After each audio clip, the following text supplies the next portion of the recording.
Okay, Psych 250 abnormal psychology students. We're on our last chapter. Thank you for your patience making it through all these chapters. This is chapter 16, Law and Ethics in Abnormal Psychology. What's moral and what's ethical changes over time. I mean, one time, here's an old advertisement where doctors are actually recommending cigarette smoking, right? And later advertising kind of showing the deficits of such a phenomena. Well, deinstitutionalization started to occur in 1962, proposed by the Kennedy administration. Of course, President Kennedy was assassinated, but then continued by the Johnson administration. And from that point on, our mental health system is kind of based on the Mental Health Act, where the Kennedy family had horrible experience of one of their children getting a lobotomy done to them, as opposed to institutionalizing that child, even if the child even needed any kind of help. Those were pretty drastic methods. And being horrified at the result of the psychosurgery that was done. We've looked at the history of how we've mistreated our mentally ill. So our goal was to get people out of those expensive hospitals and put them back into the community. Let's be honest, how are people going to get better unless they mingle with so-called normals? So the American public was in favor of deinstitutionalization. The catch was, not in my neighborhood. You can put them over there in another city, in another part of the community, but just not near me, because if I have a bunch of formerly institutionalized mentally ill people living in my neighborhood, my property value is going to go down, and I don't know what they're going to do, and so on and so forth. Well, a lot of formerly institutionalized patients from these mental facilities, these mental hospitals, who had been hospitalized for 10, 20, 30 some odd years, were placed in very urban, decaying communities, placed in some cases, college towns, right?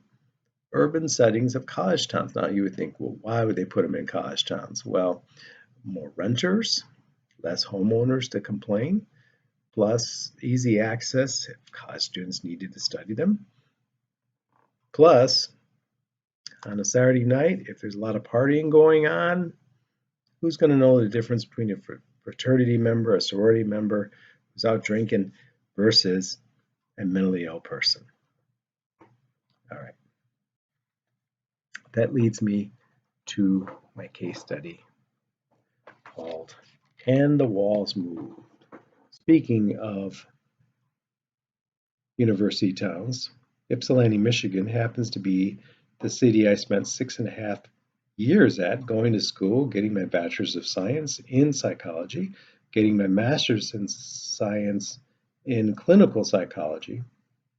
And I mentioned before in a previous video that one of the classes I took was called Psychology in the Field, and I got a chance to meet the case study of No Joy in Comics, if you remember that one. In this particular one, I was supposed to visit a household and observe all the psychosocial activities that occurred in the household. Not necessarily meet any particular individual, but just kind of make some overall observations. So I got there, and the first thing I noticed was that when they opened up the front door, the living room was completely dark. The person who let me in said, excuse me, just have a seat in the living room. The manager is in the kitchen, which I could see a light in a distance, and we'll be right with you to give you a tour of the house and so forth. Well, we're not nocturnal creatures. I mean, okay, some of you are night creatures, but that's another story for another day. But basically, our eyes are not suitable for night vision. It takes approximately 20 minutes for our eyes to adjust to the darkness. And even then, our vision isn't that great. You want to compare us with an owl, no competition, right? So I have a seat, and I'll be honest with you, I'm a student of psychology, but I didn't have a whole lot of experience with seriously mentally ill individuals. And these folks who all lived in this home, converted into a group home, were all former residents of Ypsilanti State Hospital. And so I thought, oh gosh, what's going to happen? Do they have something that's contagious? Which is a common belief, right? You can't catch mental illness, as you might catch a cold from somebody, right? So I'm having a seat and on the couch, and you know how when it's dark, it's spookier, and your imagination starts to work on you. And I'm waiting. There's very little light because it's so dark, and I'm waiting for the manager to come. And I start staring at the walls, and I swear I could see the walls moving. And I'm thinking, oh my God, I've only been here for a few minutes, and already I'm starting to hallucinate, which is one of the symptoms of, for example, schizophrenia. I could see the walls moving. I'm thinking, okay, it's just my imagination. I mean, when I was a kid, I saw little characters walking around the wall, down the hallway from my bedroom, and I'm thinking, okay, that's probably my imagination, but maybe the walls are moving. But I said, well, let my eyes adjust, right? Because when they adjust, then you can see more clearly. So I'm looking and I'm staring, and my eyes are slowly adjusting to the darkness. And sure enough, I notice that the walls are in fact moving. Do you have any theory as to why they're moving? No, I wasn't using drugs. No, I had not been drinking that morning. I do have a great imagination, but they were actually moving, at least given the illusion that they're moving. Why? There were thousands and thousands of cockroaches on the wall. And as my eyes adjusted to the darkness, I could see the thousands and thousands of cockroaches on the walls. And so it gave the illusion the walls were moving. And I quickly realized if they're on the walls on that number, given the illusion of movement of the walls, they must be everywhere else, including the couch I'm sitting in. So I immediately jumped off the couch. There I am on the couch right here, as you can see. And I started, how you, you think you've got stuff on you, and I started itching and I'm brushing off my clothes and thinking they're everywhere, right? The manager soon comes in, flicks on the light, because I'm sitting in the darkness. And usually, if there's cockroaches, you turn on the light, they make a beeline. But no, the cockroaches there were so used to people and lights and so forth, they just looked up and said, yes, what do you want? And the manager didn't seem at all bothered by that. I'm looking and horrified, and the manager just proceeds to give me a tour. And I'm thinking to myself, this is horrible. I'm horrified. I'm grossed out. And I've only been here for a few minutes. People live here. People eat here. People sleep here. These are people's mothers and fathers and brothers and sisters and cousins and maybe former professors. Lots of people have come in through these doors, and what kind of conditions are they living in? And that taught me a quick lesson. And of course, I reported this home back to my professor so he could contact the authorities. But it taught me a lesson that some of these group homes I'd been to that housed formal institutionalized patients were beautiful places, good psychoeducational programs. They went on field trips. They had reward systems built in. They had good quality food, right? Others were just accepting paycheck, Social Security income they were getting for these patients to care for them and providing the minimum standards for them. It's also a good example of some of the criticisms of deinstitutionalization. This notion that, oh yeah, let's just open up the floodgates and let everybody out and everything will be fine right after that.